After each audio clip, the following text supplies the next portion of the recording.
வணக்கம் மக்களே. இந்த வீடியோவில் நம்ம ஒரு சோகமான செய்தி தான் பார்க்க போகிறோம். தமிழ் திரையுலகில் அடுத்தடுத்து மரணங்கள்.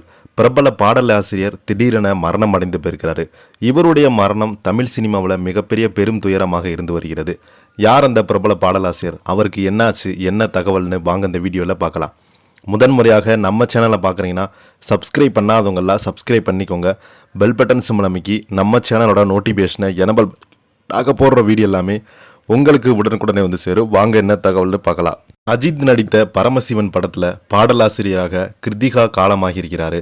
தமிழ் திரையுலகில் முன்னணி நடிகர்களுடைய திரைப்படங்களில் பாடல்களை எழுதியவரும் ஆன்மீக பக்தி பாடல்களின் மூலம் மக்கள் மத்தியில் நீங்காத ஒரு இடம் பிடித்தவருமான பிரபல பாடலாசிரியர் கிருத்திகா உடல்நலக்குறைவால் காலமாகியிருக்கிறாரு.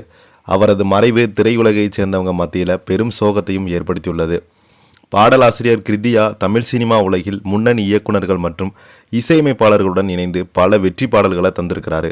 இவரது வரிகள் வெளியான துள்ளி திரிந்தது காலம் திரைப்படத்தின் பாடல்கள் இளைஞர்கள் மத்தியில் பெரும் வரவேற்பு பெற்றது.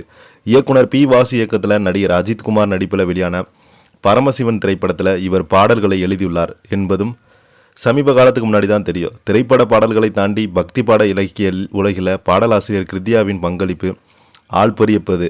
இவர்களுடைய எழுதிய ஏராளமான ஆன்மீக பாடல்கள் பட்டி தொட்டி எங்கும் பிரசித்தி பெற்றது. குறிப்பாக இவர் எழுதிய உருவான 9 கோளும் ஒன்றாய்க்கான பிள்ளையார்பட்டி வரவேண்டும் என்ற பக்தி பாடல் இன்றளவும் தமிழ்நாட்டில் அனைத்து விநாயகர் ஆலயங்களில் ஆன்மீக வழிபாட்டு தலங்களில் தினமும் காலையில் ஒலித்து கொண்டே இருக்கிறது. ஒரு கால பெட்டகமாக திகழ்ந்து கொண்டிருக்கிறது. மக்களுடைய மனங்களில் தனது எளிய மற்றும் ஆழமான வரிகளால் வாழ்ந்து வரும் பாடலாசிரியர் கிருத்திகாவின் மறைவுக்கு திரைத்துறையினரும் ரசிகர்களும் தங்களுடைய ஆழ்ந்த இரங்கலை தெரிவித்து வருகிறாங்க. நம்மளும் நம்ம சேனல் சார்பாக இவருக்கு ஆழ்ந்த இரங்கலை தெரிவிச்சுக்கலாம். இவரை பற்றி நீங்கள் என்ன கருத்துக்கள் பதிவிடுறீங்கன்னு கீழே உள்ள கமெண்ட் பாக்ஸில் மறக்காமல் பதிவிடுங்க. இந்த வீடியோ பிடிச்சிருந்தால் லைக் பண்ணுங்கள், ஷேர் பண்ணுங்கள். நன்றி, வணக்கம்.